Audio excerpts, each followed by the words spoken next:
Here is Sub-Zero. Now, Plane Zero.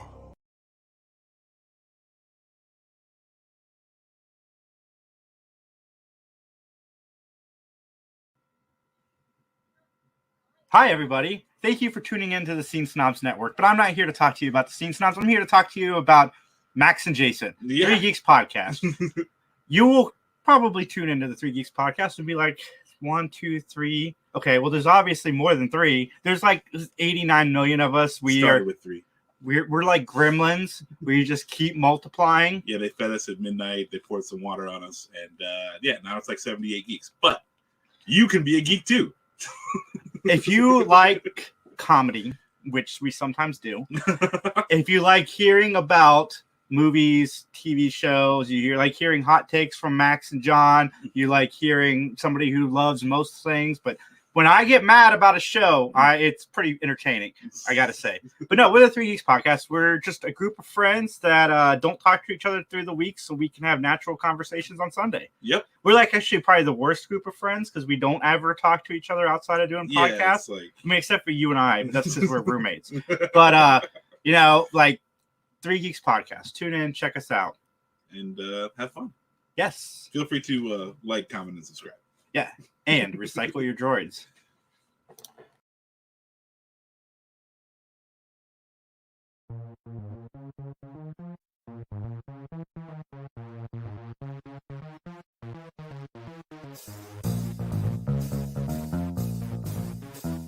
Hey everyone, it's John Orlando from the PVD Cast, and I wanted to take a few moments of your time to let you know where you can find the PVD Cast. The online home of yours truly, PVDcast.com, is a great place to go, but it's also available through all the major podcasting platforms like Apple Podcasts, Stitcher Radio, Spotify, etc. There's also live broadcasts of the PVD Cast every single week. Mondays 8 p.m. Eastern through the Facebook page of the PVD Cast, and Tuesdays at 7:30 p.m. through the Scene Snobs Facebook page. And no matter how you listen, please make sure you rate, review, and subscribe. And with that, I will chat at each and every one of you later.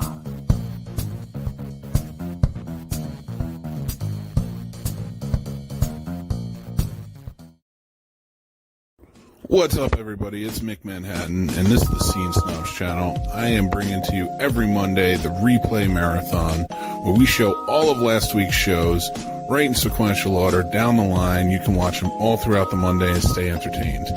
So make sure you're checking us out on the Facebook page every Monday, starting at 9 a.m.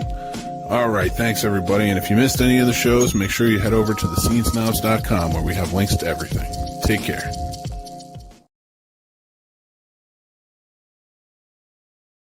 What's going on, everybody? It's the Scene Snob, Mick Manhattan, and I'm here to tell you guys about the scenesnobs.com. We're a channel of variety, comedy, entertainment, geek-related, sports, the whole 9 yards. We cover almost every genre. We have so many great shows to choose from. We have shows like the Scene Snobs Podcast, BTB Podcast, The Guapo Show, the Sports Snobs Podcast, the PVD Cast, Jeff Dwoskin presents Crossing the Streams, the Three Geeks Podcast, the Fandom Effect. We probably have the only Matlock-based podcast called Matt Talk, and we're introducing new shows all the time. We have new shows coming up like the Ear Hustling Podcast, Carpool Shenanigans, and of course, From Some Nobodies, Twitching Upstream, and Talking Upstream. So come on, check out the scenesnobs.com, enjoy it, and please leave feedback. Like, follow, subscribe us, and just let us know what you think. We love to have all the interaction. So I, again, am the Scene Snob, Mick Manhattan. Check out thescenesnobs.com. You can follow us anywhere on social media at The Scene Snob. And we will talk to you guys soon. Take care. Hey, everybody. It's CJ Graham, Jason Voorhees. That's right, Friday the 13th, Part 6. And you're listening to thescenesnobs.com.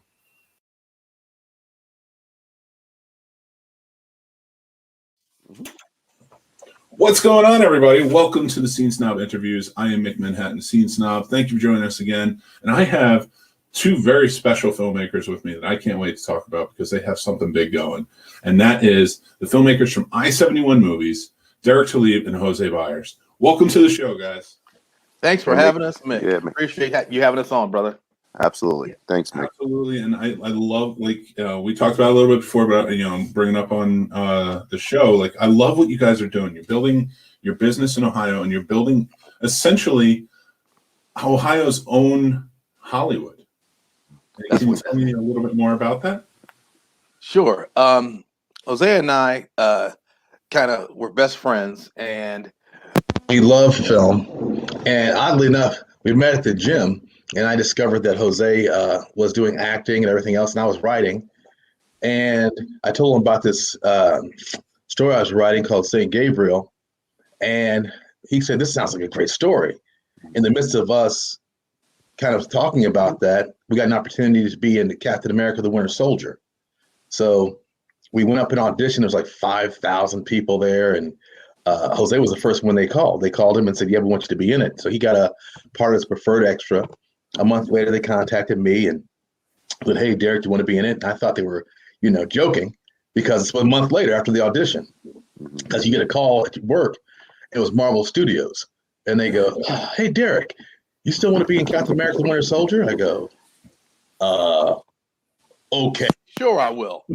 I thought they were bullshit. So I go, so I sit there and they go, "Yeah, okay. You want to be a DC cop or a Shield agent?" I said, "Whatever you want." So I was a Shield agent.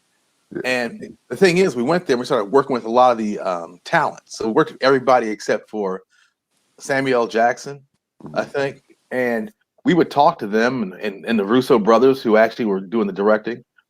And one thing they told us was, "Do you guys want to be the people that are going, 'Oh, please call me. I hope I get the part,' or the person that has the part for somebody and you're calling them?"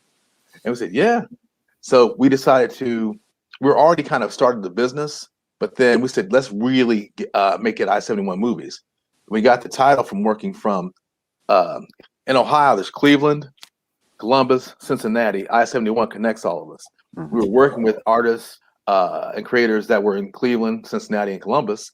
So i.e. I71, which connected all of us, I71 the highway, which is kind of our logo.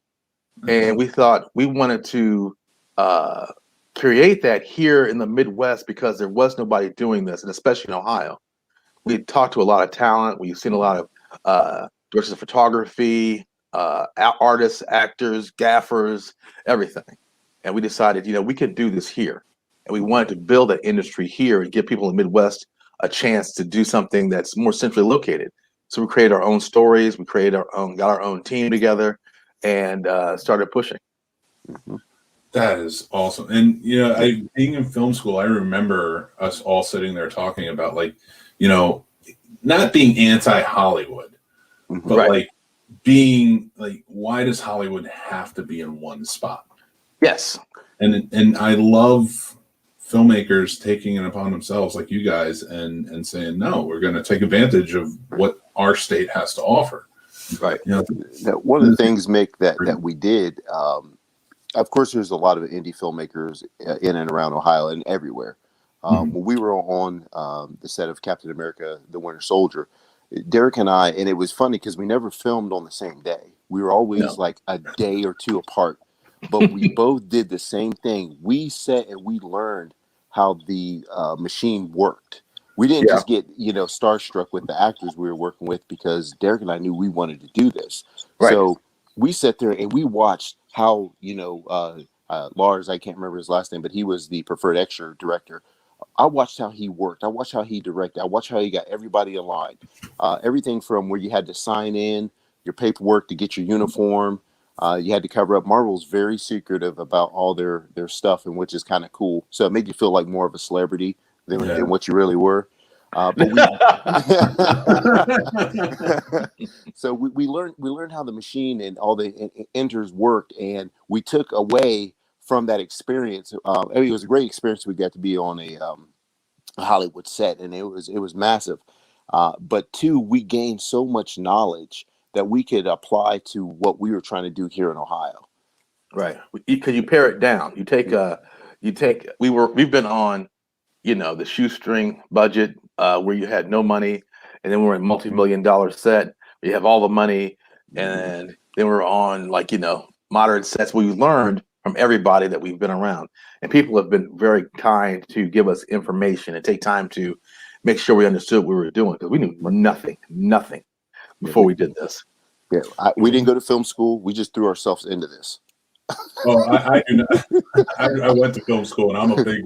I recommend to a lot of filmmakers that I talk or young film enthusiasts that want to get into filmmaking. I'm like, film school was very good for the connections, and I'm not saying I didn't learn anything, and I'm not putting it down, but I learned more by doing. Yes. By being on set. Hands on. Exactly. Oh, side note: my nephew went to Ohio University, and he's for the film and cinematography and all that stuff. And never once did he contact me to do anything with film. I go, Aaron, why didn't you contact me? Well, I thought you're busy, and I didn't. And everybody that he was at school with, like, why didn't you contact your uncle? You could have been actually on a set. Right. You know, we have a young lady we're working with now that is in acting school in USC. And we're like, you're getting more knowledge right now being on set and acting than going to school, because you're actually doing it. You're around people. We let her do stuff behind production scenes and things like that. So she's getting a lot of knowledge. Like as you say, Mick, from the street. Oh yeah, 100%. And for me, I everybody goes into film school wanting to be the next big writer director, right? And I went in the same way. I was young, and I'm like, this is what I'm going to do. This is just how you do it. And I never knew what a producer was. Right. I came out, and that was my goal, was just to produce. I loved working budgets. I loved working scheduling, like all of the stuff that you would say to some people, and they'd be like, really? Like, you're on a film set and that's what you want to work with? And I'm like, yeah. I was like, because at the end of the day, when they get the Best Picture Oscar, they earned it. Yes. Yeah.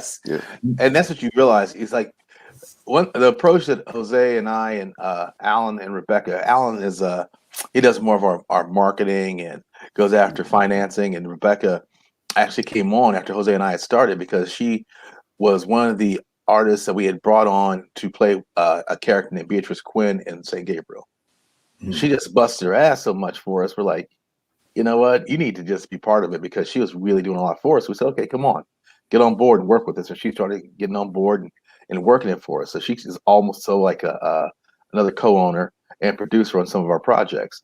We all have our own thing we do as well individually, but we come together, we're i71Movies.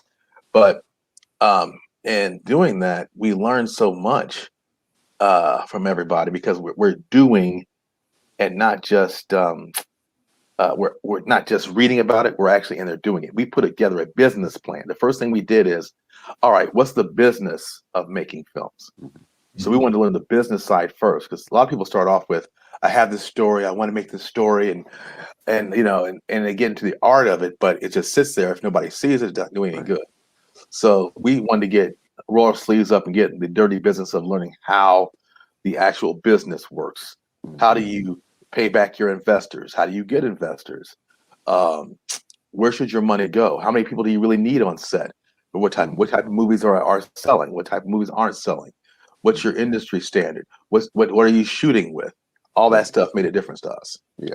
Yeah, and it really does. That's a huge thing, and a lot of indie filmmakers don't ever fully understand it. There's not even a lot of reading material out there. I find myself consulting sometimes, and I'm like, it's an insider tip, really. Right. It's like a super secret that nobody talks about. It's like you just happen to stumble and find out about it. But once you find out about it, you start navigating through this journey, and you get little pieces here and there. You put them together.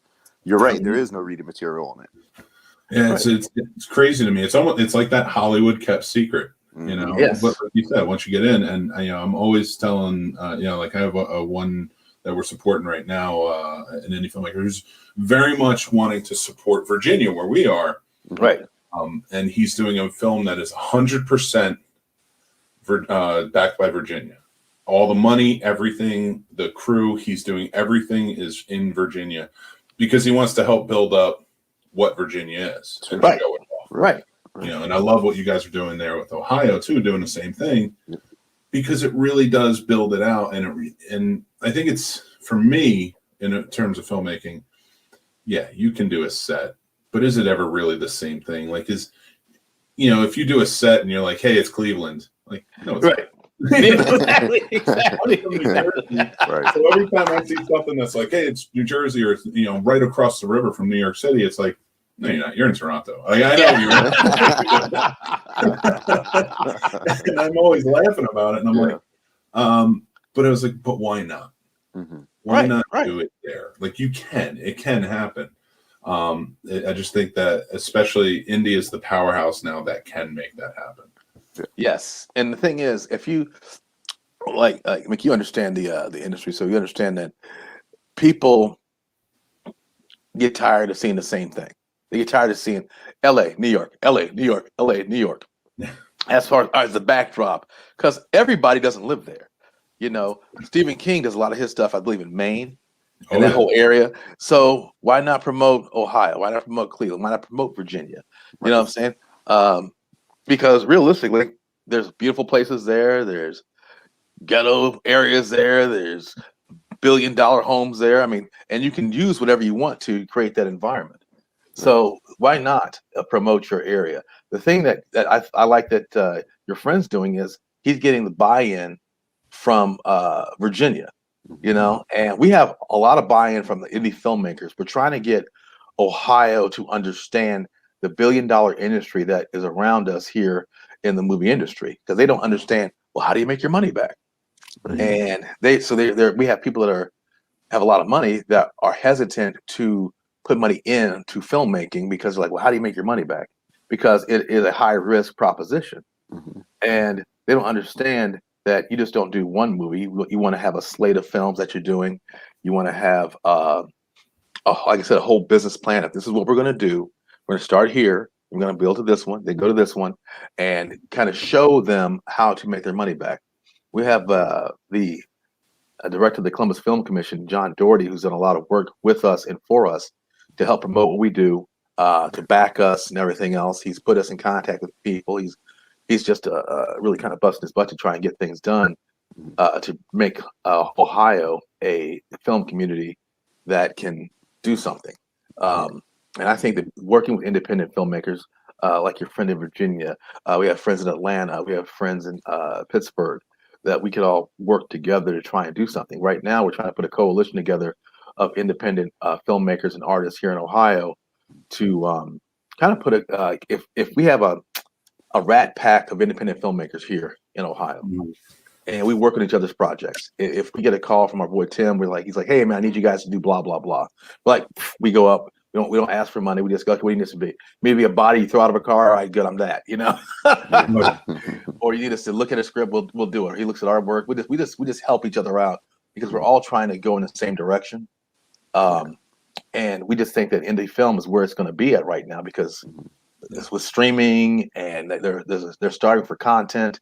We just have to make our product match the level that can be seen on a national stage.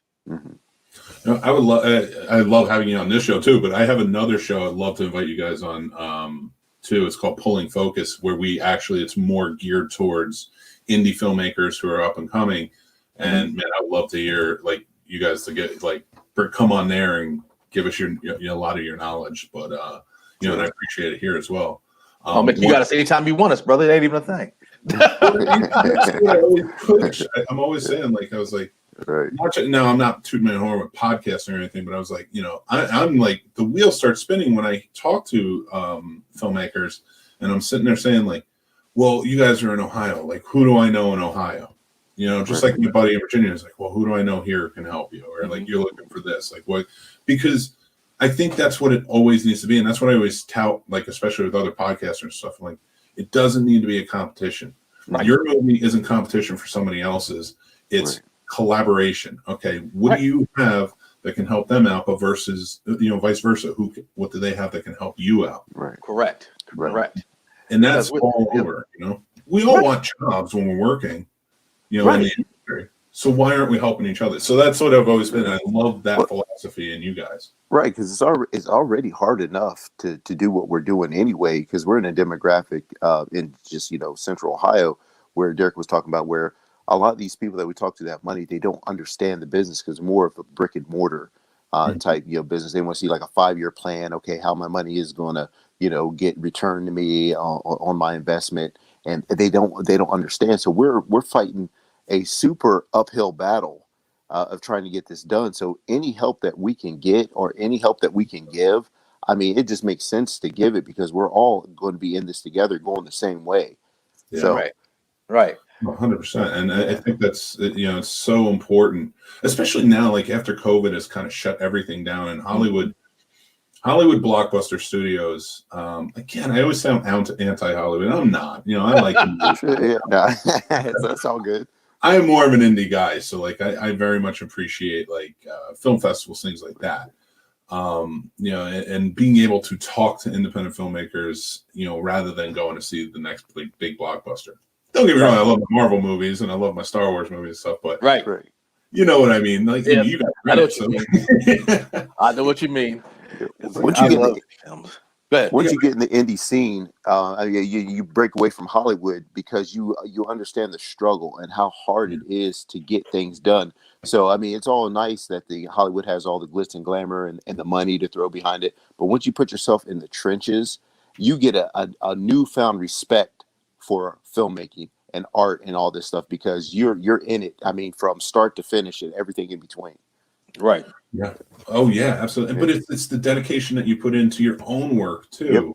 Yep. Mm-hmm. You're building. I loved being on set. It was one of those jobs. I always tell everybody. I could not wait to get out at the end of the night, but I couldn't wait to get back the next day. Yeah. Yeah. As frazzled as you are by the end, exhausted you are by the end. Like it's like, oh, but I get to see everybody I'm working with tomorrow, and like it becomes a family. Exactly. Yeah, We're huge on family. If you work with us, you just become part of the family. We adopt you. We have people that I'll crawl over a ton of people to get the one person that I know that I've worked with before because they need a break or just like being around them. And it's like in Ron Burgundy when he says "News team assemble," I said want to assemble. If we get people coming from all corners just to kind of work with us because they are family to us. Because we treat the artists like artists. We try to respect everybody on set. We make it. I mean, it's so funny because we have literally every person from every walk of life working with us. We had a party after our first film that wrapped, Dark Iris, and we looked around and we had hardcore conservatives sitting there laughing and joking with a hardcore liberal. We had Christians laughing with Wiccans. We had everything you could possibly have in one room, all getting along, all melting pot, because it was all about the work and the love of doing film. And that's kind of like what I always say, that's your glimpse of what America really is. You can have all kinds of differences, but it doesn't make a difference because you all have more similarities than differences. And we just had we have people that are good friends that we would die for that totally have different political views than us or different whatever, and they're just our people and they're always going to be our people. Right. The best way I can sum up how I-71 is at the end of every Fast and Furious movie where they have the meal at the table, the cookout, that's I-71 Movies. Yeah. We are that family. I love it because I want that in more movies. That's one thing I like the most about Fast and Furious is when they're sitting there and you're like, this is a real relationship. Yeah. Yes. Yes. That's us. Like, I'll watch some TV shows. Sorry, I don't mean to cut you off. I'll watch some TV shows and I'm like, these guys are playing best friends, and it's like, why aren't they shooting pool? Why aren't they doing this? Like, why don't you show a scene where they're actually friends? Like, why does it always have to be turmoil? Right. It's like you're starving for that when you're watching somebody on a television show or a movie, and they're supposed to be good friends. They talk about it. They talk about their friendship. They don't show their friendship. They don't show. That's the beauty of like Bad Boys and Bad Boys for Life. You know those two are friends. They've gone through a relationship together, and they watch each other. They watch his kids, and it's just you want to see that because it lets you in emotionally to the relationship that they have going on. It's like we do when we do St. Gabriel. We started St. Gabriel in 2016. we stopped because we had to start making Dark Iris and then all kinds of other stuff we were doing. And now we just started it back again to make the television series. Everybody that was on the cast that we brought back all put their characters on like a suit. Like, oh my God, I get to play Abraham Cain again, which is Jose's character. He puts it back on. This guy's playing this leg breaker named Greco. He says, oh, I love doing that. And he puts it back on. Rebecca's playing this character named B. They just love the characters, but they've grown as artists and everything else. So when we started filming them, you can see the maturity. And because we all get along outside of filming, you see the relationships on screen that we actually have in real life. So it really translates really well. So I love it. I'm like, I feel like I'm capturing it almost like a voyeur, showing the relationships that people have. Oh, absolutely. And we got one actor, he's a good friend of ours, named Brian Bowman. Brian Bowman has been in more Hollywood stuff than Derek and I could even name right now. And he always comes back to the character that he plays in St. Gabriel, excuse me, called Winston. That's his favorite character out of anything he's ever done. I mean, he gets emotional about it. He starts talking like, this is my character. I can't wait to play him again. Like Derek said, he puts it on like a suit, and he just wears it with pride. And that gives us like, a gratification of like, man, these people really believe in us, and they really want to do this for us, and they want to help us. So, it's a compliment. It's a huge compliment. Yeah, right. And I got to imagine like that has to feel so good too, because you're living up to your name. I mean, I figured I-71 was probably an interstate, but I did not know you're it's about bridging the gap between these three huge cities in Ohio. I'm learning more and more about Ohio. A lot of the guys on my channel are from Ohio. Mick, we'll tell you a little backstory about I-71. Derek and I were coming back from Cincinnati. Okay, now there was another guy when we very first started this who wanted to be part of I-71, and he just never came through. I'm not going to out him out, but we were coming back from his place where we were supposed to have this meeting, and it was just one of these things where it was a bunch of talk, no action was happening. And we were just driving, up I-71, and we hit the sign. It's I-71. I said, Derek, that's it. That's the movie name. That's I-71 because it's connected us. And we were like, oh yeah. And from there, it just went on. The logo that we have is another friend of ours. He's an actor. He's an artist as well. And he drew the logo. And because we had done our first logo, and he was like, guys, I got to help you. And this is what we're talking about, the indie helping each other out. Derek and I, we're not graphic artists or anything by that nature, but this guy was like, look, I think I can work with you, and I think I can give you something that you would really like, and it'll pop. And we're like, okay, give us what you got. And he came out with that logo, and we were like, that's a no-brainer. And we use it ever since. Alex Clark is his name. Yeah, Alex Clark. Yeah, he very did it for talented. us. Yes, super talented. We had a lot of people do stuff for us for pro bono, just because they like us. We try and put people in our stuff just because, you know what? We have one young lady that's not an actress at all, and we'll say, hey, Melissa, we need you to play a angel or a demon. She goes, all right, when you need me, I'll get the script and just read it. All right, I'll do what we need me to say. And she just jumps right in. We have this other big old country boy named Hubs. He has been with us from day one. Day one. Oh man. Yeah. Giant dude with his big bald head and his long mane of beard. Yeah. And whatever we need him to do, he just does it. And he is a natural. And he's acting. He's just great. He loves it. It's just like it's like a minute man. We call them and they're ready in a minute, And we got this gym owner. We're gonna put it to our new film, St. Gabriel, Paul Callahan. Yeah. And he's gonna be good. And he's got this natural look. He's a natural on film. And we say, you know what? Let's bring you in. Let's do it. And so he's gonna play a character for us. It's gonna fit him like a glove. So we try and bring people in that fit a character so it's more natural to them. You know what I'm saying? And we have people that have been with us from the beginning, like so this chick, Sophia Romura, who is like my daughter. She is our makeup artist, and she's another person that whatever we need her to do, whatever character we want her to play, she'll just jump in and do it, and she's natural at it.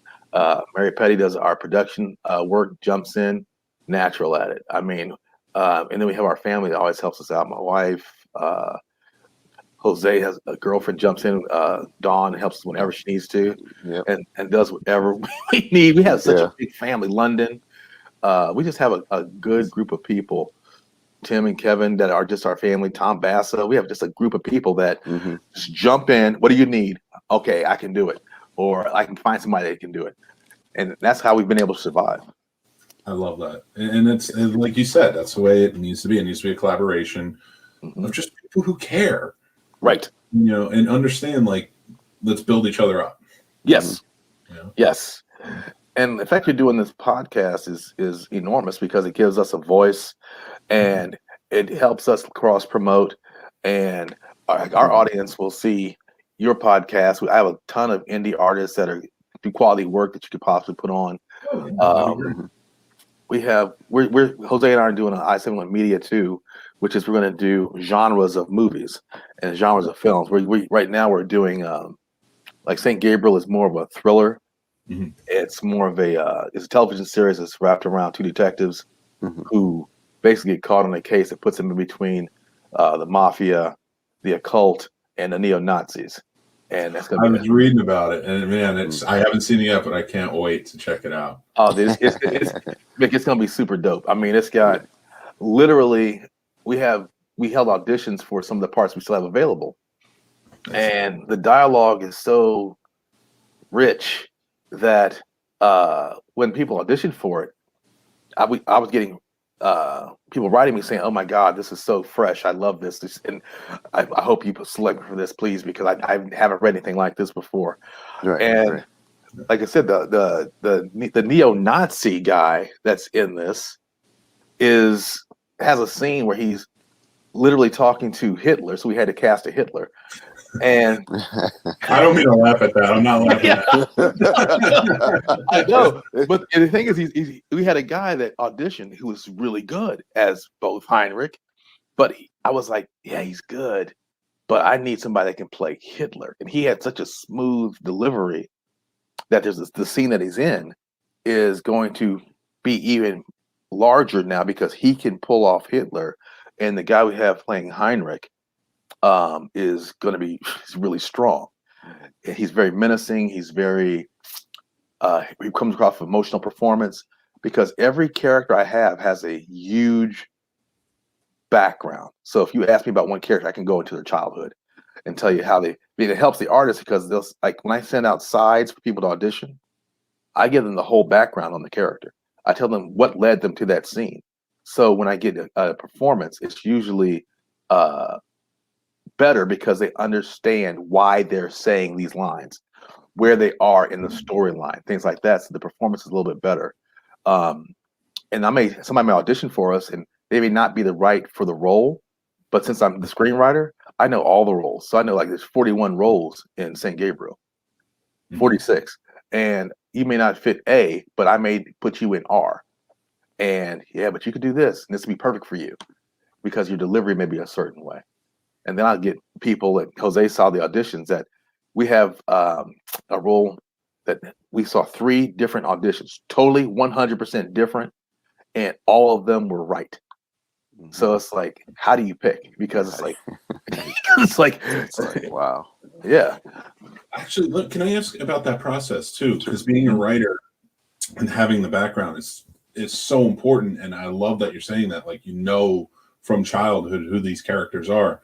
But when the actor comes in and they take over the role, how much give or take is there in the character for them to maybe place certain things to come with their own? I like the artist to be an artist. We don't hire actors, we hire artists. I don't want to catch you acting. There's a actor who's also a director named Tim Novotny. There's a character named Tom Kelly. And he is one of the bad guys in St. Gabriel. He has taken that character and molded and shaped him so much. I can't imagine anybody else playing it any better because the subtle deliveries, the way he works his eyes, how he smokes a cigarette. He's molded that character. I like to give the artist room to interpret, and if they go too far to a certain direction, I'll say no, because he wouldn't say that, he wouldn't do that, or she wouldn't do that, or it's not where the character is going to go, because you have a character arc, right? So you don't want them playing it here when right now in the character they're here. So you'll tell them, but you'll let them go and kind of discover what their nuances are, how they'll carry themselves, how they'll speak. Jose, when I remember when he first played the character Abraham Cain, he played it totally different than he plays it now. The character has a different kind of voice, different kind of speech pattern now. Rebecca, when she plays Beatrice Quinn, again, totally different. She had the room to develop the character. So I want them to develop the characters. I want them to bring the characters to life. Like the guys playing Heinrich, the guys playing Brian. Brian has made, there's nobody else that will play Winston. I mean, if something happens to Brian, he can't play Winston. I may have to kill Winston off. I can't imagine somebody else playing Winston, because he's got the voice, his laugh, everything about how he dresses is Brian. And Brian has literally taken his character and grown him up. So I can't imagine somebody else playing him. And the thing is, that's what I want. I want the artist to feel the character. I want the artist to develop the character. I want them to grow with the character. That's why you see, like on Grey's Anatomy or something like that, you see, I used to wonder, like, Sandra Oh, well, I think that so-and-so's gone as far as she can as this character. And I used to think, hell, you talking about? They're paying you money. Just jump back into it. But then I understand that they're going, oh, they've bonded with that character, and they're saying, I can't see the character's growth any further in this role. So then they think, well, I can't do her anymore. So unless the writer or screenwriter comes up with a reason for that character to exist, there's no reason for them. I like Game of Thrones, where everybody gets killed. It's like Game of Thrones, they develop a character, and their key was, I really like them. Oh, they're dead. Oh, they're dead. Or their character has a character arc and a place to go. I like my people to develop their characters, to give them life, and I can write for you. Like, say, for example, Mick, I gave you a character, and you were like doing something with him. I get a feel for you, how you are as an artist. I can write the dialogue that suits how you deliver a line.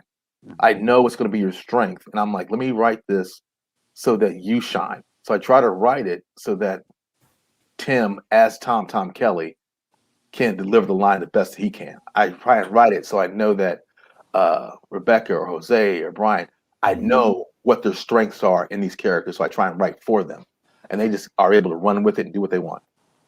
So how is that when you're directing? Does it come into play? Like you go on, and once they start running with it, like as a writer, how do you kind of like detach yourself from writing to directing that mentality? What I do, like we did a scene where all these police are tied up and they're being basically beat down, and 3 of the cast members were directors. So I had 3 directors and myself that was actually directing directors that were also being actors on set.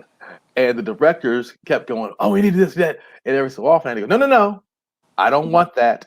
We're going to do this.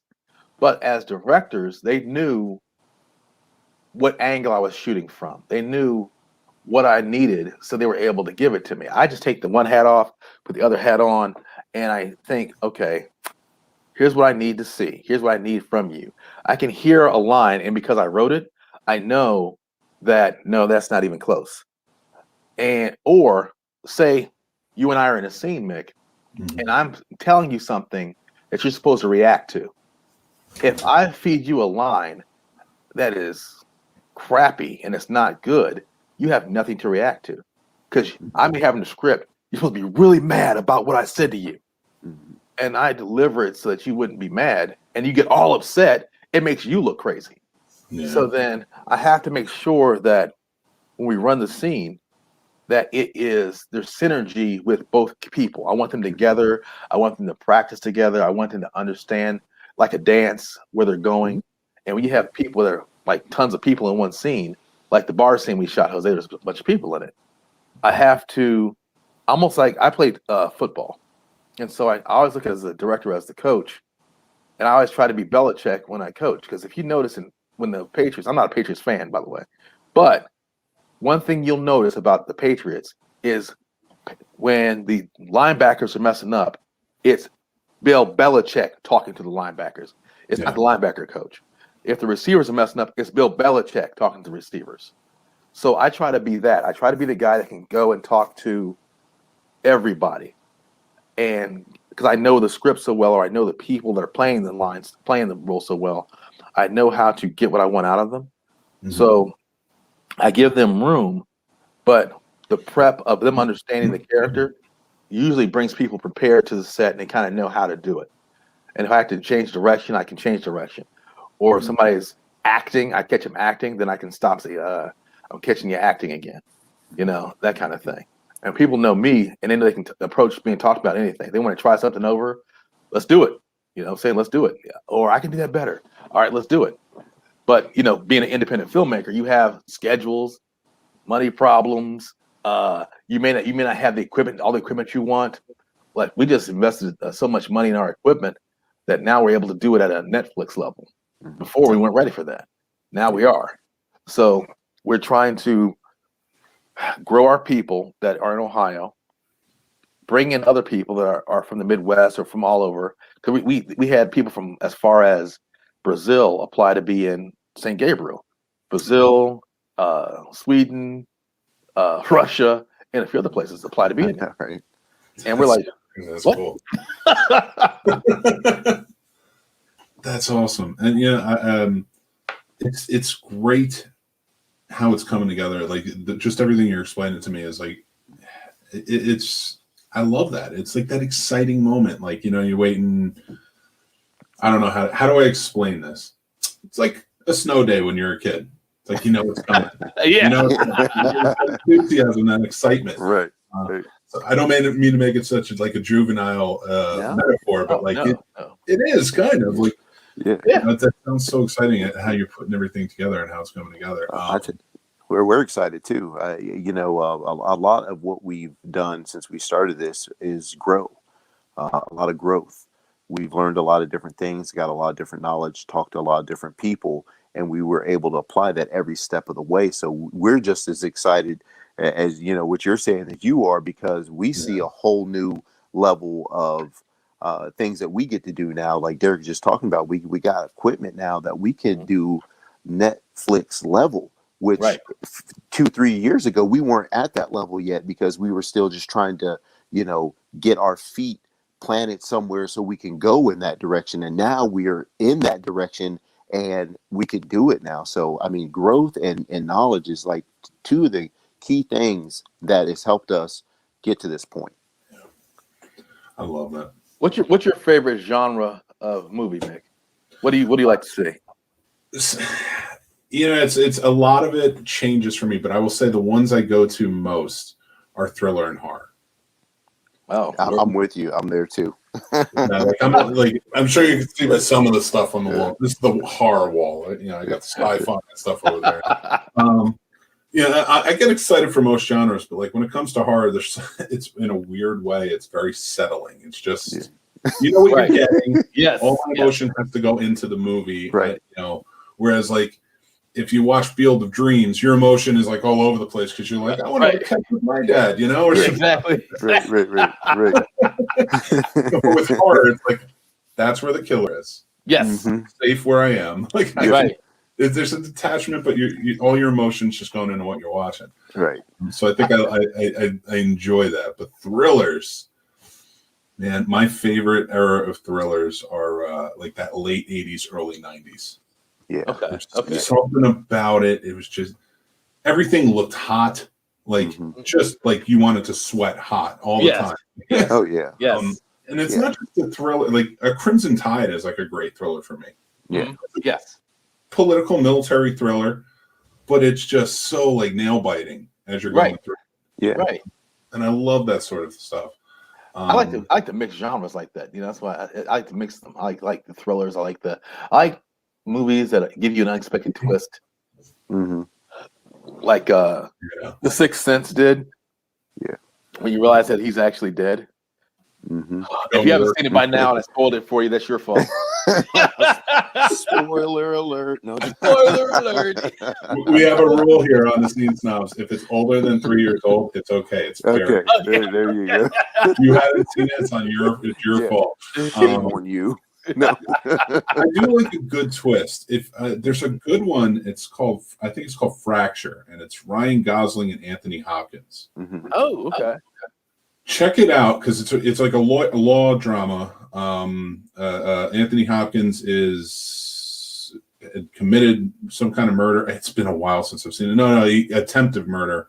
So he's up on trial, and Ryan Gosling is the lawyer he hires, a young lawyer who's like never lost a case. But like there's a whole twist to it. I think you really like it. It's a really good underrated thriller. See, I like those.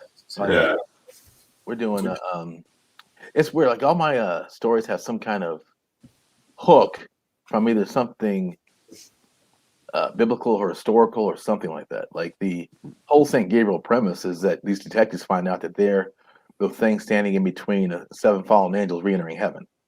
And they find out that they actually have something to do with it. So they get in the case. Yeah, they get in the case with the mafia and the occult, because St. Gabriel's a town that is full of the occult and supernatural things happening. But they find out that Lucifer himself actually lives in St. Gabriel. And they find out all kinds of stuff that they have to do. And I have it in my head for 8 seasons. But it's really complicated story. And that's what I like. I like complicated stories. I like where the characters develop. I like stories like that. I like we're doing a horror film called The Wicked Breed, and that is a story that is set in. I'll tell you, the first 15 minutes would be a whole movie by itself, because it's evil.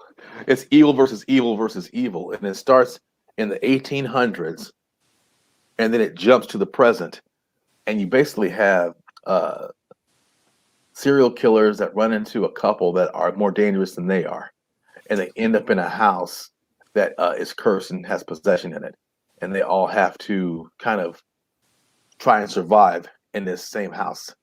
And you find out that the history of the house and what happened to the people in the house, and it's based upon this doctor, Dr. Emil Rose, in the 1800s, used to experiment on women to try to find a cure for his wife's disease. Wow. And all the souls of these women are trapped inside this house. Mm-hmm. And and again, all this stuff within the 1800s takes place in the first 15 minutes. And then it's got action, it's got fight scenes, and it's like an action horror film.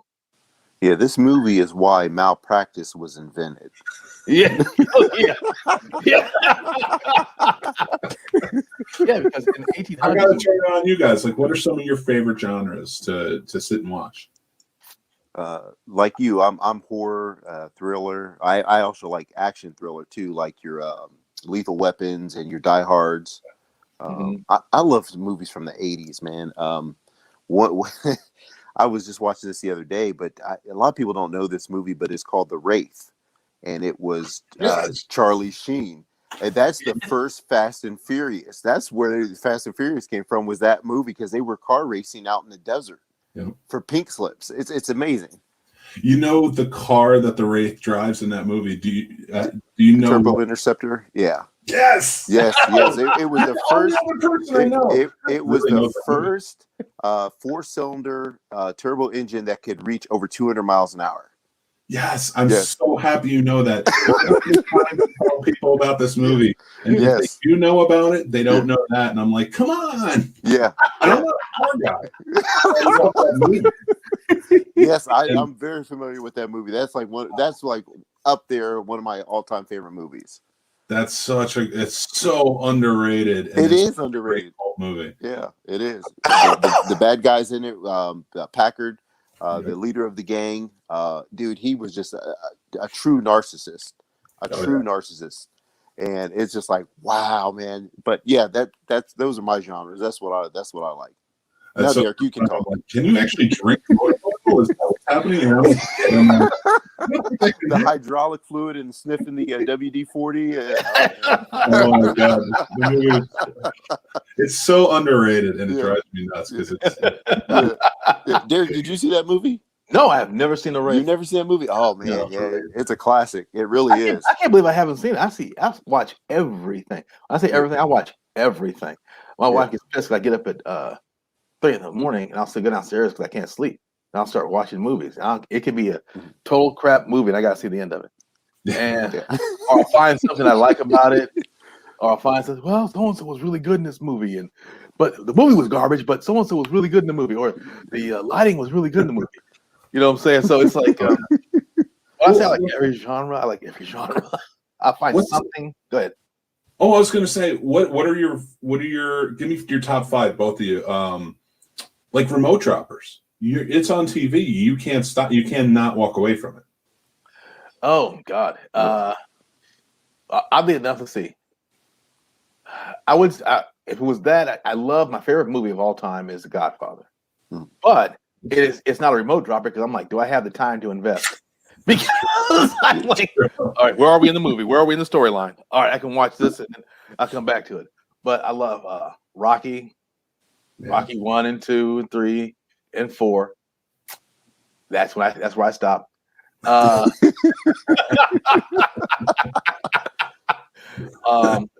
love the classic Glory with Denzel Washington. I love that movie.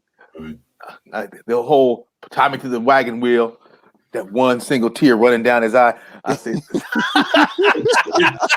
And there's those moments in history, and you understand why whenever they do those montages or all the award shows, that's in there. Yep. Because those are those moments in movie history that just everything in that movie stopped at that moment. Right. Yep. It's just locked in. Silence of the Lambs. Now, for I consider stuff like Fast and Furious. That's in my flicks category because there's movies that I'm not going to compare Fast and Furious to The Godfather, but I enjoy them both. Sure. You know what I'm saying? So you have to look at it and sit down and put yourself in the mindset of this is what I'm going into your world right now. Like the Star Wars movies, love the Star Wars movies. Yeah. Love my Marvel movies, but I get myself in that mindset to watch them. I literally just came up from watching Tim Burton's Batman, the second one with Catwoman, and as years have gone on, I'm like, I'll be damned. I hated them casting Michael Keaton as Batman, but now here I am years later. I go, damn, if he wasn't the best Batman. I know, right? Right. Damn it! So much so they're bringing him back. Right. They are. They're bringing him back. I said, good. He's gonna be older, and that's gonna be perfect. Yeah. So, and then I loved Michelle Pfeiffer as Catwoman. She was the best Catwoman. So, but you look at it again, you say that's Tim Burton. That's Tim Burton making them good. Yeah. And you look at other people's movies, and you're like, whoa, that is crazy. Hold on one second. Rebecca just wrote me and asked how it's going. Let me tell her. Tell her terrible. Mick, I'm an '80s movie guy, man. I have a feeling you, Jose, you and I. Yeah, dude, I love everything from like Derek was saying, the Star Wars to Back to the Future to Indiana Jones. It's my favorite movie of all time, Back to the Future. Yes. Oh God, I love that movie too. Yeah, Back to the Future. Dude, I even love like the cheesy movies like the John Cusack's Better Off Dead, One Crazy Summer, the cheesy horror movies Monster Squad and Fright Night. Dude, I am a 80s movie guy, dude. You are, dude. You know what? I'll send it to you. I did an interview with Jack Shoulder. He did Nightmare on Elm Street 2. Okay. But he's also done Alone in the Dark from '81. The Hidden, which was Kyle MacLachlan, and he sat down with us and like really nice guy, but that was for that Pulling Focus podcast I was telling you guys about, and it was like a master class in directing. Yeah, and I'll send it to you guys because he was very engaging. He had a great conversation about him. He had no problem talking about all those movies and like, oh, dude, that's awesome. It was so much fun, but I get it, and like it made me feel because like he was so big in the '80s. Mm-hmm. But also to hear him, like when he stepped in the 90s, and he directed my favorite episode of Tales from the Crypt. And I didn't know until we did Tales from the Crypt. Yeah. Remember the episode? And I think it took place in Ohio, so maybe you might remember it personally, but yeah, it was the funeral director whose nephew goes to live with him. Okay. He's abusive to him, but he's like a tall kid. Yeah. He accidentally kills him and then has to put him in the thing and cuts off his feet. Yes. Because they fit him in the casket. It's so scary. I was like, this still scares me to this day. It's so frightening. Yeah. And just because it's like such an intense episode. And I was like, you directed that? Right. Oh, yeah. I was so excited. Yeah, I forgot about that. I'm with you, man. I'm with you with all that. I would sit and watch 80s flicks. It didn't matter what it was. If it's something from the 80s, I would watch it because it's just nostalgic to me. And it brings me back to my childhood. And I mean, I was the oldest of 5 kids. We didn't have a lot of money, but we had a cheater box. And a cheater box let us get all the cable channels we didn't have to pay for. Oh, yeah. Oh, my God. Don't tell the kids at home, Jose. Don't tell them how you got around. Oh, man. But kids today couldn't figure it out. Yeah. But that's where I learned, all the Friday the 13th and the Nightmare on Elm Streets, and because I'm a horror guy too. And as cheesy as they are, back in their time, they were ahead of the time. Like Halloween, the first one, it was so ahead of its time, which they almost didn't get funding for it because it was so low budget. They were asking for $300,000, and Hollywood at that time was still like, it's under $1 million. Nah, this is going to be a low budget film. They don't want to do it. Jamie Lee Curtis wasn't known. The only known actor was Don Pleasance, and he was on his way out. He was done with acting. He said, "Well, let me see the script." And John Carpenter gave him the script, and boom, he instantly fell in love with Dr. Loomis. And look at it now.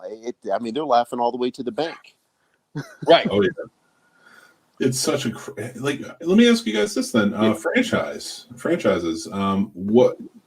What are maybe your top franchises, that you think are the most, it's for you, or the most well put together?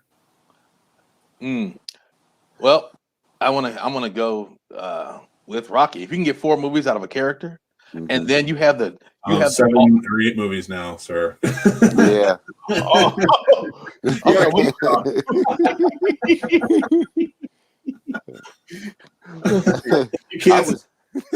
You can't stop at 4 because you want to. Right. After 4 dozen, it's not Rocky anymore. No, I jumped to Creed. Okay. That's fair. Yeah. Watching jump right to Creed after 4. I get that. Yes. Because once he lost his money, I go, really? That's how you gonna do me? I watched your punk ass all the way from when you was living in a shitty house, and then you're a millionaire, and you gonna do me like that? You gonna do 5, and then you gonna kill Adrian for no damn reason? Right. They ain't doing shit. Put her in the movie. I'm not living in that house. Oh shit! Oh man! Oh cracky! Yeah. I The Marvel, you know what? Marvel movies are the Marvel franchise and universe is the best. And if that is it, you talk about master's class, that is a master's class in how you do you build a universe and do the whole thing. Yeah, I would agree. You start off with one character, and the next thing you know, you've got all these people in it. And I did one story, then another story, then they all intersect. That's where DC messed up. They didn't develop their characters. They need a whole Batman movie, not just jump into Batman versus Superman. Yeah, you try to develop a Superman, then Did you guys see the second Wonder Woman movie yet? No. Oh God, I didn't see it. Oh God, you will never get that time back. No. Do not. Just watch it again. Yeah. Don't do it, Jose. I'm downloading it as we speak. It's I agree, and it's the oversight too. I mean, everything. It all comes down to what Kevin Feige runs everything. So he has that blueprint. Now he lets those directors do your thing. but I need this story told because it needs to intertwine here and it needs to, Yes. everything needs to come together. And it's, Universal was trying to do it with the Universal Monster movies, and it failed. DC was trying to do it, which boggles my mind because they own all of the DC characters, Warner Brothers, and they still couldn't figure out the formula. No. Yeah, it's just all of these franchises that they keep trying to do. It's like, what are you doing? Like, just put somebody in charge who knows what they're doing and trust them to do the whole thing. Right. If like you said, Coach, you can have, okay, you're in charge of the Iron Man part of this franchise. You're in charge of this part of the franchise. It's got to look like this, and we're going to intersect here in this storyline. But do what you want, but it's got to look like this. It's got to have the same kind of, the characters got to develop this way so we can get it here. And that's the thing. Oh, it's going to sound funny. You know who I also like? I've always watched James Bond movies. And I stopped watching them when James Bond got soft. And then he got hard again with what's our guy playing James Bond now? Daniel Craig. Yeah. He got hard mean against. Okay, there he is. So I liked it because they took Daniel Craig and made him. No, he'd be hard. No, he'd be. He didn't have to be pretty. He's got to be a badass, and they made him a badass without the. I just never liked a soft James Bond. It was just like, nah, doesn't work for me. So I've always liked that franchise as well. As I've always watched it. I like to see the creative process, like somebody's signature work. I can tell when it's a Tim Burton movie. I can tell when somebody has their fingerprints on a film. Like one of my favorite directors is actually Quentin Tarantino, because I love his dialogue. He's great, and all of his movies kind of have a signature feel to them, and he's great at doing dialogue. So it's like one of those situations where, did you guys ever see Dusk to Dawn? Oh yeah. Yeah, that's one of my favorite movies because it would be a movie without the vampires, based upon the two characters, the Gecko brothers, and then you add in the vampires. You're like, what? What are you doing? Is that Fred Williamson, the Hammer? Yeah, no, right? The Hammer's a vampire. No. Oh my God. It's funny because you remember Cobra, and Fred Williamson was Black Cobra. And it's amazing to me because I love both those movies, and they did it the exact same way in Black Cobra, and you got 3 or 4 movies out of it. Yes. They built a franchise because they knew what they were doing. It was the oversight of, we know what to do with this character. Whereas then you go to Sylvester Stallone and it's like, it's got to be this way. It's got to, Cobra was the original script that he wrote for Beverly Hills Cop. I didn't know that. I didn't know that either. When when they were doing Beverly Hills Cop, they wanted to make a comedy, but they wanted him because he was, of course, the biggest star at the time. Right. And he was like, all right, but I want to rewrite the script. And he wrote Cobra because he didn't want to be funny. He wanted to be who his character was. Right. Oh, God. When they were like, "No, we're good," he took it and then he, of course, made it into Cobra, which is, I love the movie. Yeah. But then you have Fred Williamson, who arguably is a much bigger badass because we've seen him, makes 3 more movies after that, and I'm like, he took this character and actually knew what to do with it, whereas Stallone didn't. Right. And then you watch Beverly Hills Cop, and there's 3 or 4 movies out of that. Right. Because Stallone was too busy posing. He was too busy. Is this a good shot of me with my toothpick? Is this a good shot right here? What is this? Let it be. You can be a badass without being a stereotypical badass. Right. You become a stereotype, and that character became a stereotype. Like look, how old is Samuel L. Jackson? 102 years old. And he's still one of the baddest walking around because he has so much swag that you believe he's going to whoop your ass. We played Shaft. I said, yeah, that's Shaft. He had the cool goatee and sideburns and everything else, and he played that role. And he wasn't stereotypical. So yeah, Samuel L. Jackson can play Nick Fury. They made Nick Fury black. They said, "This Samuel L. Jackson. He's black now."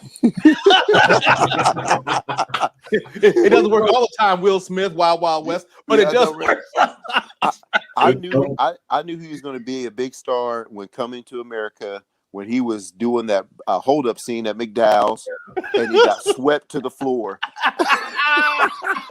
I said Samuel's going to go places. Oh my God! See, I knew that about Holly Berry in New Jack City when she was playing the crackhead. I said, "There's something about the way she's sweating and has that white powder around her lips." Yes. Uh-huh. Jeez, I'm losing Isaiah. And remember that, and nobody talks about that movie anymore. But how great was he in it? Right. You know, it's little roles that even if you don't know the movie, you remember her character. Yeah, exactly. And that's what you look at. Like, we have people audition for us, and they send us their reels, and their reels may be hot trash, but it's not because they're not good actors. Because when you're an actor, you have to jump in what you can jump in, and you're like, yeah, but they were good in it. They didn't give much to work with, but they shined in it. They stood out in it, you know? And you have to, it's like when you're editing or you're shooting a scene, it doesn't have the special effects in it yet. You know, it doesn't have the machine gun blast and the explosion and the music behind it, but you have to envision that as a director so you know you're shooting what it's going to finally look like. When I'm watching somebody's reel, I watch it without any sound first. So I can see, can I follow their emotion without hearing the dialogue? Then I play it with the dialogue to see if their dialogue or their acting matches the emotion they showed me. And that's how I can tell if somebody can move me a little bit or help me understand what they're going through. You know? Yeah, I love. Oh my God, I can't even believe we're over an hour talking because I'm thinking we're like 20 minutes in. Like I'm just having a time. Yeah, you guys got to come back on the shows, man. Oh, absolutely. Oh, hell yeah! And we'll have Rebecca with us next time, or Alan, because she just wrote back till we're doing the podcast. She goes, "Damn it!" She's like, so we'll get the full crew, and you can get another perspective. We won't let them talk until we tell them to talk. But no, I'm kidding. Well, just so you guys know, like with what we do here, like we do shows every day. So I have like 19 shows now, and we have different times. Like this is a full channel. We do live, and we do like this is pre-recorded, and it will be broadcast at a later date. But we have live shows we do throughout the week and stuff. But like it's just about having fun. Yeah, absolutely. That's what we want to do, brother. It's been so much fun. Like I definitely, and now the wheels are turning. I'm like, yeah, I mean, if they come on this show, we could definitely talk about like the filmmaking side of things. But man, I got to get you on this show because like we're having so much fun talking about movies. Oh yeah, I want to keep it going. I just want to keep going. We just do a whole talk about our favorite movies and why they're our favorite movies. And I'm going to tell you that right now. We'll happily promote, but get prepared to do it. Yeah. Yeah, absolutely, man. It's been such a great time, man. We had a great time. We'll come back anytime, no matter what. You just tell us when you need us, and then we'll make time to get on your show. And maybe if we get on set, we'll make time to get people get on set and have you talk to some of the actors that are on set with us or whatever. We'll hook you up. Yeah, absolutely, man. We'll do a thing. Make it a thing, my brother. That's right, man. Before we go though, like where can everybody find you and follow you guys? We have i71Movies LLC on Instagram. We have our Facebook pages for i71Movies, i71Movies LLC, St. Gabriel, our television show we're working on, Wicked Breed. We have Twitter, i71Movies, and it's i71Movies all together. Yeah, no space. No space. Yeah. And you look us up, and we have a pretty good presence on Google, so you look us up and we'll be there. And we have the website. It's still being worked on, but it's i71movies.com. Right. Okay. And you can go there as well. Our girl Morgan has been crushing it for us as far as getting us out on Instagram and doing of our social media stuff. She is like a little goddess for us, a godsend. So we're lucky to get her on board with us on our team. and she's making sure all of our stuff is current. Because me being 2 years older than Samuel L. Jackson, I'm like 104 now. I believe he's in the running with Morgan Freeman. It's cool. yeah, Morgan Freeman and Lou Gossett. You know what I just found the other day on HBO Max? What? One of my favorite movies of all time, Digstown. Oh, I love that movie. It's such a great movie. Yeah. It is really is underrated, underrated because I was like, what? And that was what a great concept too. I look at movies, concepts, and I go, who in the hell thought of this? I say, why didn't I think of this? Right? If they remade that movie, like, and I was thinking, I mean, you really can't, because I mean, Louis Gossett and James Woods together were just Right. Yeah. And Bruce Dern as the bad guy was just like, come on. I But I was like, if you remade that today, you'd have to do it with somebody like Ryan Reynolds and Samuel L. Because Yeah. I see that with the Hitman's Bodyguard, I see how they work together, and I'm just like, that would be amazing. Oh my I was God, like, Miss Bodyguard, another one. I see you get people together, and it's just like magic. Oh, real quick before we go, who's your favorite actor? That's a tough one. Right now, I can't do all time. Right. It's going to be too hard to try and figure out who favorite is. Oh my God, you're killing me. I'm on a big kick right now of watching Luther again, so I'm going to say Idris, man, because Idris is just every role he's in. It's like he can play Hobbs and Shaw, and he's right in the Fast and the Furious family. Right. And then I see him on like Luther or something else, and I'm like, who the hell are you? Right. Like, I like his voice. Him and Ryan Reynolds, but only Ryan Reynolds because he's just so damn charming. He is. And I will always take credit for this. When I saw him on Two Guys, a Girl in a Pizza Shop, I said, that guy is going to do something. I was like, what? I said, his delivery, I said, he's going to do something. Just trust me. Yeah. And I saw him walking down the street in Columbus, Ohio, walking a dog, and he was shredded to the bone because he was doing Blade at the time. Wow. And he was wearing this shirt. He's like, his abs were like, I said, is that Ryan Reynolds? I said, why is he in Ohio? He was dating Alanis Morissette at the time, and she was doing a little concert, and it's like, you see somebody out of place. So I didn't fanboy him because I was like, I wasn't sure it was him, and when I realized it was him, I already walked past him. Oh, that's awesome. Who's your favorite, Jose? Screen actor, I really don't know, but like what Mick said, there's a toss up. But if we're talking about the kid that plays Webster, exactly, Emmanuel Lewis, Emmanuel Lewis, yeah, that's right, him, no, but television series, I'm a big Criminal Minds fan. I like watching that drama series, and I like Thomas Gibson, Hotchner. I like his character a lot. I like the way he portrays that kind of cold, not really a lot of emotion. So that's your favorite actor? That's it? Listen what I'm saying. I'm talking. I didn't say screen. Right. I said television. Television. I said anyway, acting, man. Mick, you can delete him, and we can carry this conversation because we 80 guys anyway. And he's 180, but anyway.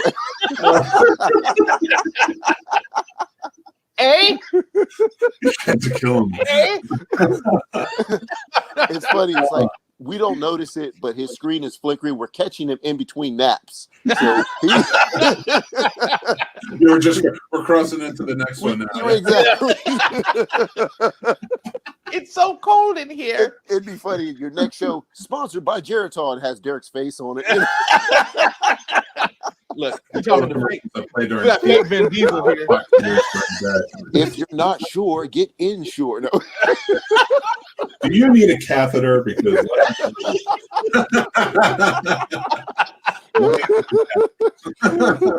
sports depends for men's. No.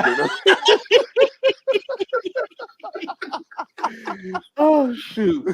Actually, you got me thinking, and I want to ask you guys this real quick. I know we're going long, but favorite sports movie? Ooh.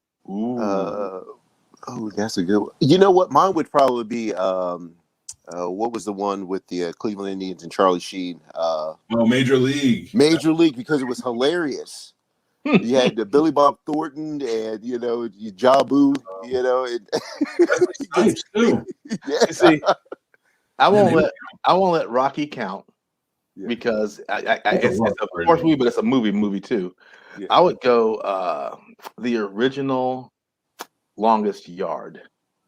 I love the movie Longest Yard with Burt Reynolds, and I also loved. Have you guys ever seen North Dallas 40? Oh yeah, Multi. Yep. Love North Dallas 40. Yeah, that's probably one of the most realistic in terms of how he's just his body and like how everything is going for football. Right. Just watching him, I'm just like, yeah, I know what that's like. I know you guys haven't seen this. Is a test. I know you haven't seen this. Have you ever seen One on One with Robbie Benson? No. All right. If you ever get a chance, look at it. It's a sports movie, and Robbie Benson plays a basketball star that gets a scholarship, and the coach from North Dallas 40 is his basketball coach. Okay. And it's all about how he wasn't playing the way they wanted him to, and he said, we want you to give up your scholarship, and he wouldn't do it. So the coach basically treats him like absolute garbage and takes away he takes away his tutor, takes away everything to make this kid quit.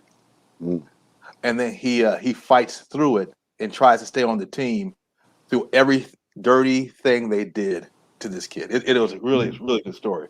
I saw it when I was a kid, so that would be back in I think 1914. I remember it was a silent movie. Somebody's playing the organ. No, but you gotta see it. It's like in the 70s.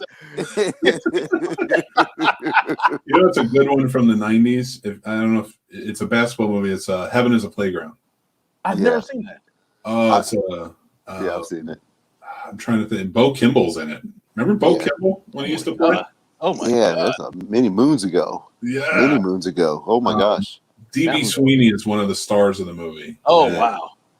He's like trying to convince this one basketball phenom to play for this one place. It's a really good basketball movie. Yeah. But I remember as a kid, like the one scene where Bo Kimball, everybody's trying to get the dollar taped to the top of why am I losing my mind? Backboard. Right. And you can't get it. And then he goes up and he snatches it and comes down, but he left 4 quarters up at the top. And that was like after that movie, we would go down to the courts and play, and we're just like, all right, I don't know if I could put 4 quarters up, but we all tried to do the dollar. Good practice, man. Yeah, that's awesome. But there's movies like that. It's movies that make you feel something, or like you just want to. You want to not emulate them in a way that, like, when I'm watching horror movies, I don't want to emulate anything. Right. But it's filmmakers. That's what they want to do. They want to create stuff that like makes people feel that way. Right. You want to create your own. That's one thing I love about screenwriting. You get to create your own universe. Like St. Gabriel doesn't exist anywhere but on the screen. I put what I wanted in it, put who I wanted it, put what I wanted to see in it. I try to make a multi-cultural cast. I create my own world, and I'm a big comic book nerd. So I've been reading comic books, drawing comic books since I was a child. And so I said, I took that and put it into movie making. When I see stuff in storyboards because I used to draw comics. I went to school for art, and that's what I do. I see stuff in storyboards. So it was crazy to see, to do movies because everything kind of worked together for me. Went to school for art, was able to use I'm not a great artist, but I was able to use my training to turn it over into filmmaking. I use my way to tell comic book stories to turn it into how I want to do noir type of filmmaking. I just love that stuff. I love it. I love what you guys are doing. This has been so much fun. Oh God, yeah. Oh yes. Thank you guys Likewise. so much. We're going to get you back on because we're going to have more fun talks like this. Oh God, absolutely. Anytime you want us, bro, just let us know. We'll make it work. And now we got past the initial like interview part. Right. Now we'll promote, and then it's like, all right, what are we watching? Now we can go into a little bit more of our history, because there's some funny stuff that we didn't get to say in the beginning of just different things. Like we'll talk about the audition for Captain America: The Winter Soldier. Oh, God, that's a whole nother story, because we didn't get to tell that. And then we'll talk about how we wanted to do our own filmmaking after we're going to a couple other people's sets and seeing what they're doing, and we're like, oh hell no, we can't be doing this. I love it. Yeah, so we'll go on that later. Yeah. Oh, I got jokes and stories. Oh, we got tons of them, brother. That's what I love doing about these. I love meeting people and hearing stories, so I'm all for it. Cool. But yes, guys, this has been amazing. Thank you so much for being on the show. Hey, no problem. Thank you for having us. We appreciate it, brother. Like I said, anytime you need us, we're here. Yep, And absolutely. same, like if we can promote for you guys, or like you guys are like, listen, hey, can we jump on a show and talk to them? Yes, let me know, and we'll get you on. Absolutely. And we got a bunch of actors that work with us, and if you need some more interviews and want to interview some of the cast that we have, they'd be more than happy to come on and speak with you about their role and how they came to be where they're at and how they met with us. So 100%, I would love that. Again, I love talking to people, especially creative people who just, it's great stories. It always is. Yeah. What we'll do is when we get ready to do St. Gabriel, and we're shooting in March 22nd to April 3rd. What we can do is, if you want us to come on sometime in beginning of March, we can bring on some of the cast with us. Like we'll bring on Rebecca and Brian and Tim that are playing some of the main characters, and Tom. Yeah. And talk about how they're kind of created themselves and everything else. You know what? I have you mind if I send you a friend request? No, do it. Yeah, We can absolutely. keep up with each other because I have an idea for that then. So that way we can like make the whole thing about St. Gabriel. Perfect. Perfect. All right. Thanks again, guys. Derek absolutely. and Jose Byers from i71Movies. Guys, go check it out. Follow, support. This is what we do. This is how we keep things going, keep the dreams alive. So again, I am Mick Manhattan, the Scene Snob. Thank you, Derek. Thank you, Jose, for being on the show. Absolutely. Thanks, Mick. We appreciate it, brother. Appreciate your time. Head over to scenesnobs.com, and there will be, this will be up and everything else. So like you can go follow us there. All right, perfect.